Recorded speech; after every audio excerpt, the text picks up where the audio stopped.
Okay, today we're going to make a Beetlejuice Halloween bauble. I'm sure this isn't to everybody's taste, but I think there'll be a good group of us out there that want to create baubles that are fun and you can add them to your displays, wreath arrangements. So yeah, I thought it'd be fun to do something a bit different. So for this one, we're going to cut it into segments. So I'm just going to take a craft knife, cut it straight around the middle. Now for this one, I don't want perfectly equal segments. I want some larger than others because I just think it'll add to the quirkiness for this theme. So I'm going to do the first cut quite small. So these segments are going to be quite small on this cut. And again, just following it all the way around. We're not drawing lines, we're just freehand cutting. So if you can see, it's almost like a tight kiss. And then I'm going to do another one straight through the middle. So then we'll end up with big and little sections, which I think for this Beetlejuice theme will work well. Okay, so we're going to have some large sections and some smaller sections. Okay, now this polystyrene ball I've got, some are quite soft, but this one's quite a harsh one. So if you get a hard one, I just recommend taking your Katie's special magic tool, a nail file, and just going around each of the grooves, just so that when we start to add fabric, it goes in nice and easy. And when you're feeling along underneath, that you'll be able to find where the groove is quite easily, all the way around. Okay. Now, I like to use these. It's just an empty reel. I just took the top off and then, ta-da! Nice and easy. Just holds it in place so the ball's not rolling around everywhere. So the first colour I'm going to add is a purple. So thinking of Beetlejuice, I think he would definitely have a splash of purple. Purple, I'm going to go for a medium size section. So this is crushed velvet, and this is definitely a purple rather than a lilac. I also have this in lilac, which is a beautiful colour actually. So as usual, I've gone side to side, pulling it nice and tight, and then up into a point on either side, and then pulling it down, finding the groove and working my way along. And then getting a small pair of fabric scissors, I'm just going to cut off the excess material and up each side.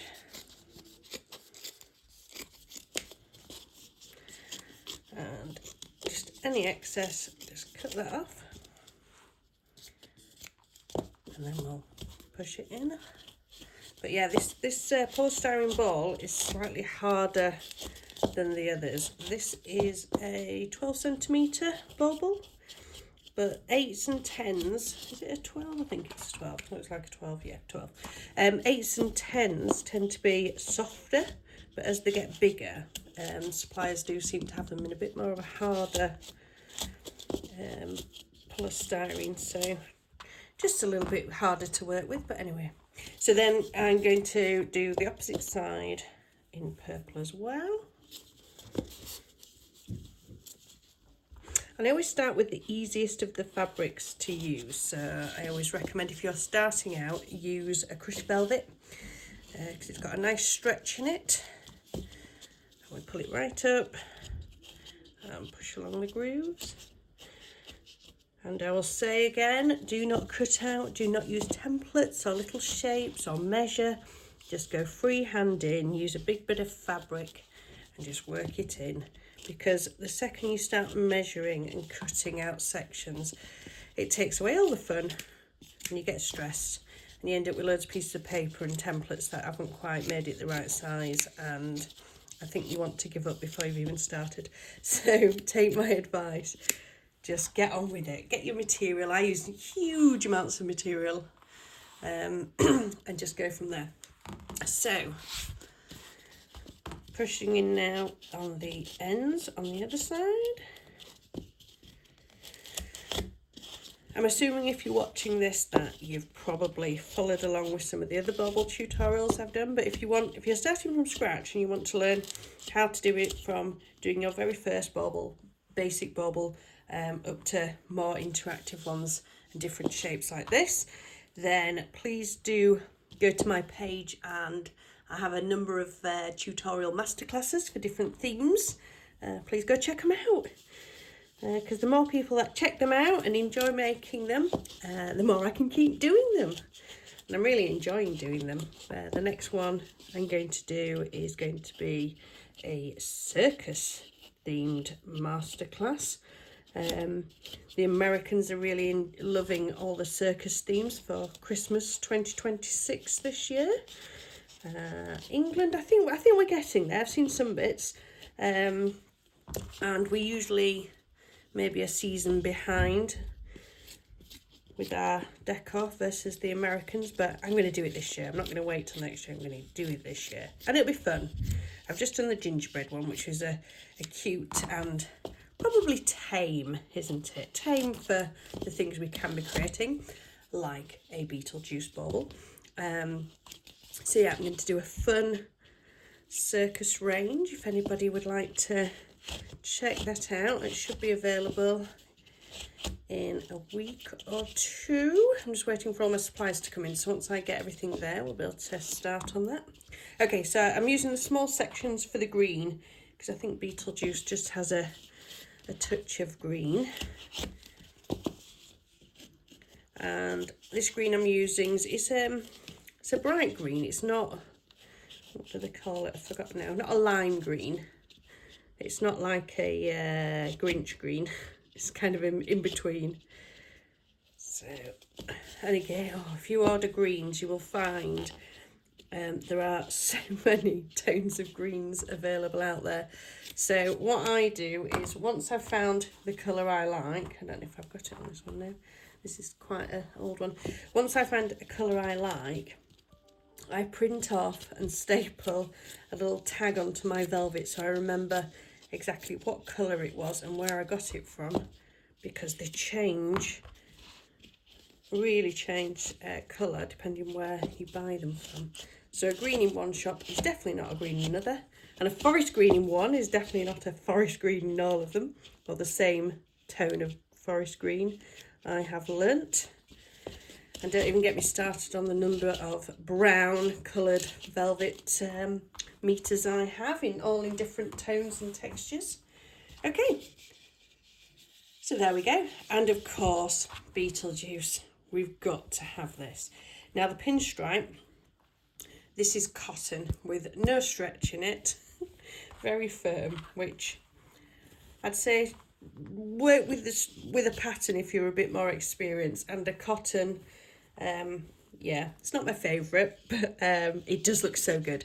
So what I'll do here is I'm just trying to line up, so I've got the nice stripy line, and then very gently I will go side to side. But as you can see, the second I push it in one side, it starts to come out the other, and it's already turning slightly sideways. But if we keep going up and around on each side, we'll get it there or thereabouts. And the thing to remember is it's a bauble, it's a circle, so the straight lines are never going to be like totally straight. What you don't want though is like a big kink in it. So if you do start to get a line going slightly off on its own, just pull it out and press back in. You can hear it's quite a workout, is this, because this polystyrene is quite hard. It's quite a workout to push it in, and don't be scared to push it in quite harsh, especially a cotton, because they come back out so easily. Right, so there we go. That combination is definitely a Beetlejuice feel. So we're going to go down and just push in all the ends.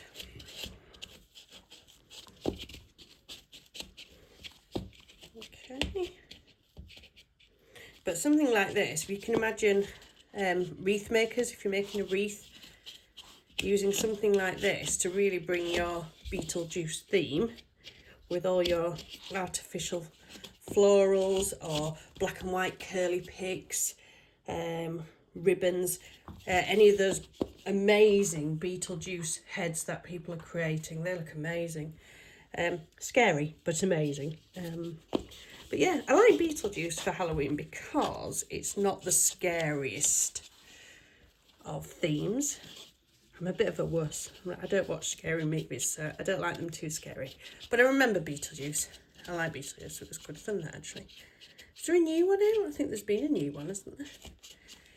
Not long ago. So maybe it's coming back in as well. But anyway, back to it. So, taking a deep breath as I work my way around and down. I don't want to just talk you through the bauble because I think it gets a bit boring and repetitive as I say it over and over. And again, you might have already watched me do several before. But yeah, just as you can see, it's just, can you see that wiggle there? So it's coming nice and straight and then it kind of goes off there. So what I would do, just push it a bit more down on this side and it aligns itself back up. Yeah. And recovered. But I'd love a softer bauble, makes it so much easier. But anyway, they seem to change whenever you order them. I feel like I'm panting. I don't want to be panting doing these. Right, okay. And we'll just cover in this last one. I am a tidy worker. I do need to keep clearing up so I can see and focus. And there we go. Okay, so at this point you want to make sure you've got your glue gun plugged in, ready for the next step, when we will add a bit of detail onto the bauble and start to put it all together. So there we go. So that is our Beetlejuice covered bauble. I'll just get my glue gun plugged in and then we'll do the next step. Okay, so I've got my glue gun plugged in and ready to go. So for this, we're going to use this lovely black and white cord. If you're in the UK, highly recommend Rickety Rose. They're online, fantastic service, very quick delivery, great prices, and I've used them for years and they're always really good service. So yeah, go and have a look, and you can get it on long reels like this, or you can get it by the meter. Okay.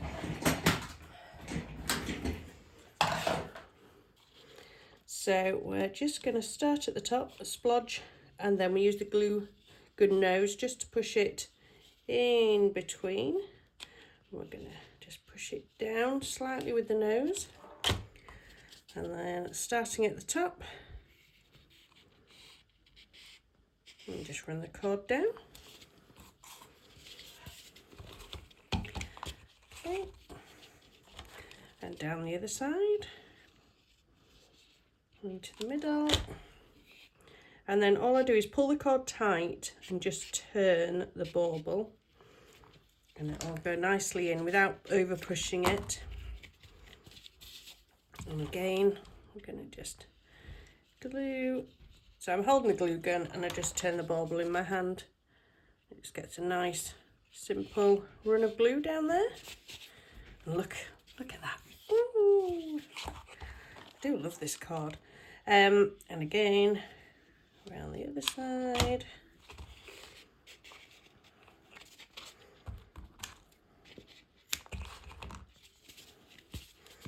And then down into the groove. This is our last side.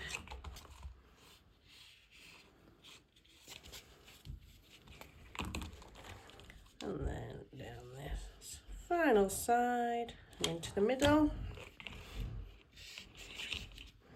And other than making sure the middle part is flat, so they're not all layered on top of each other, I just try and get them so that they meet. Let's look at that.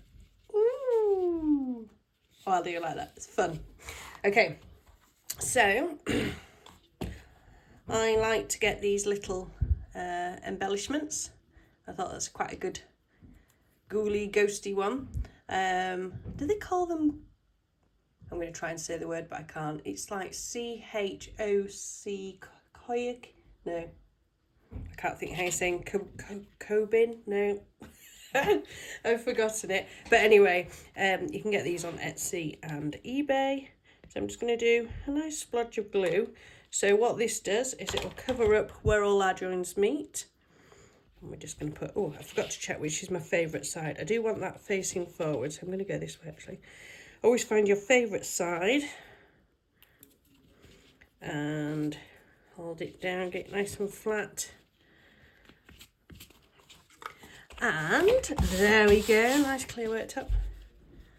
There we go, our Beetlejuice bauble.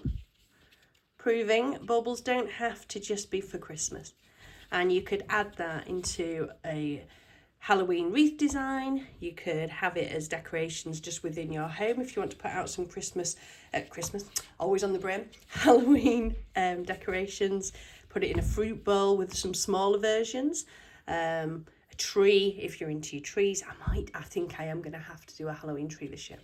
But anyway, so I hope you've enjoyed that, and I just want to keep showing how we can make fun and interesting baubles that don't have to be for Christmas, although we do really like the Christmas ones. But if you've enjoyed this, please do subscribe, because it does help me to make more and know what you guys are enjoying. So yeah, have fun, get creative.